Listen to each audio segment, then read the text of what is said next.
तर मवियाची आज संयुक्त पत्रकार परिषद होणार आहे। सकाळी 11 वाजता शिवालय इथं ही परिषद होईल। तर मवियाच्या जागा वाटपावर शिक्कामोर्तब होणार आहे आणि सांगली भिवंडीबाबत अंतिम निर्णय येण्याची शक्यता आहे। पत्रकार परिषदेला तिन्ही पक्षाचे वरिष्ठ नेते उपस्थित राहणार आहेत। त्यामुळे आता या पत्रकार परिषदेकडे लक्ष आहे, कारण मवियाचा जागा वाटपाचा अंतिम फॉर्म्युला या पत्रकार परिषदेमधून समोर येण्याची शक्यता आहे। काही जागांवरून रस्सीखेच सुरू होती आणि त्याचबरोबर दावे प्रतिदावे केले जात होते। काही जागांवरून जरी उमेदवार जाहीर केले असले तिन्ही पक्षांनी तरी सुद्धा तिढा अजूनही सुटलेला नव्हता। त्यामुळे मवियाचं नेमकं जागा वाटपाचा फॉर्म्युला काय आहे याविषयी उत्सुकता होती आणि त्याचं उत्तर आज सकाळी 11 वाजता मिळण्याची शक्यता आहे।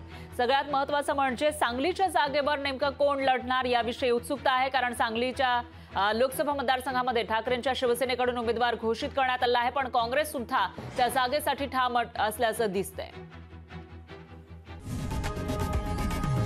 लोकशाही मराठी ऐका, पहा, जागरूक रहा।